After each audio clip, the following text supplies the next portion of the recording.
nothing like a modern thicknessing planer when it comes to transforming a rough plank into a smoothly surfaced, accurately dimensioned piece of lumber that's ready to be cut into parts for a furniture or cabinet project. But let's not forget that boards are cut from naturally growing trees, so they often have irregular grain that can cause them to warp during the drying process. This can make getting dimensioned lumber that's flat and true a bit trickier than simply running boards through a thickness planer. I'm Sandor Nagyszalanczy, contributing editor for Woodworker's Journal magazine, and in this short video I'm going to show you how to use a planer, occasionally in tandem with a joiner, to produce thickness lumber that's both smooth and dead flat. Now you're probably asking yourself, what's wrong with simply running stock directly through my planer? Well, nothing, as long as the boards you're planing are relatively flat, straight, and unwarped. But not all boards are perfect, and one of the most common problems is cupping, where stock isn't flat across its width. Here you can see the curvature of this board very clearly. Of course, you can run cup stock through a planer, but if it's thinner than an inch or so, the planer's feed rollers flatten the board as it's run. The board comes out smooth and evenly thick, but it's still cupped, which can lead to problems during subsequent cutting and machining operations.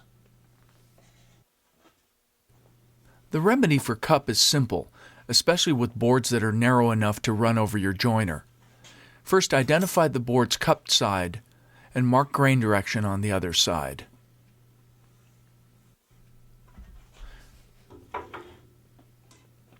Now set your joiner to take a cut deep enough to fully remove the cup in 1 or 2 passes. Always use a pair of push blocks during joining, as they help keep the board flat as it runs and your hands well out of harm's way.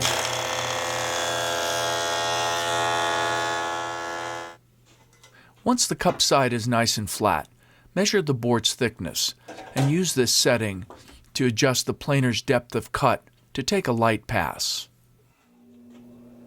Now go ahead and plane the board's opposite convex side until it's flat and the board has reached the desired final thickness.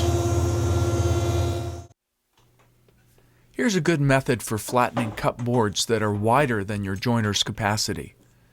With the board concave side up on your bench, use a straight edge and rule to measure just how much cup there is in the middle. Check in a couple of places along the board's length. Now cut some narrow shims out of cardboard or thick paper. For deeply cupped boards, you could even make shims from veneer scraps. Set your straight edge across the board and slide a few shims under it.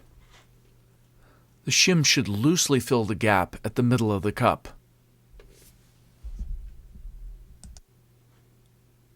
Check the fit in a few places and add or remove shims as necessary.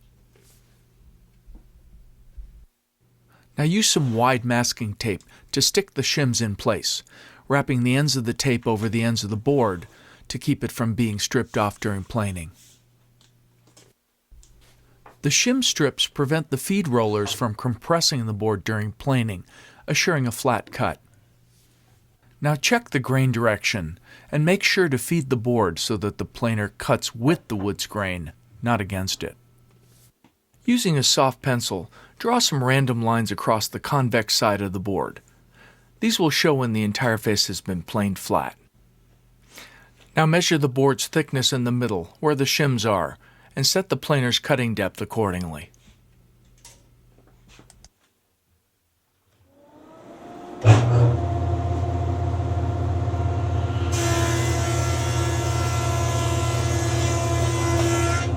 After planing the cup side once, check for pencil marks. If there are any left, you'll need to reset the cutting depth and run the same side of the board through again.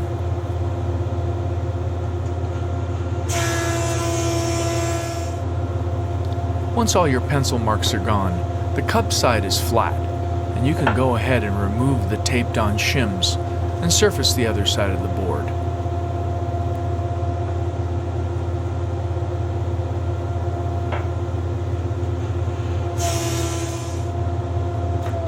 final result will be an evenly thickness board that's smooth and dead flat. Another common lumber warping problem, called wind, is where a board is twisted along its length. To see this clearly, place two short straight sticks near the ends of the board, perpendicular to its long edges. Now sight down the length of the board to see if the top edges of the sticks are parallel.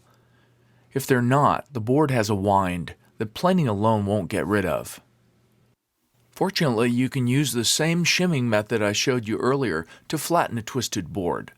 Slip a few long, thin shims cut from cardboard or paper under the low ends of each siding stick, then check to see if they're now parallel.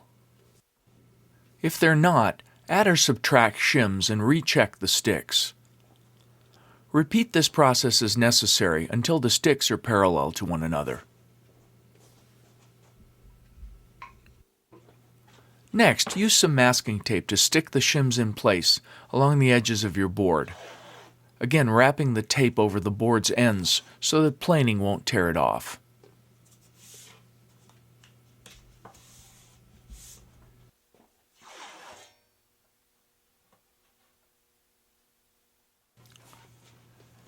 In order to set your planer's depth of cut correctly, measure your twisted board's thickness in the area where you've taped the shims.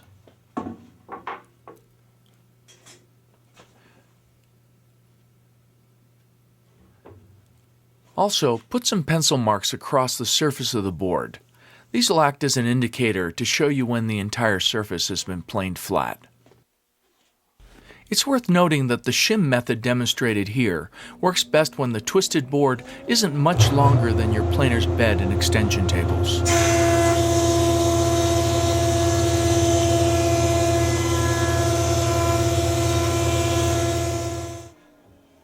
Once the plane surface is free of pencil marks, you're ready to remove the taped shims and flip the board over and plane the other side flat.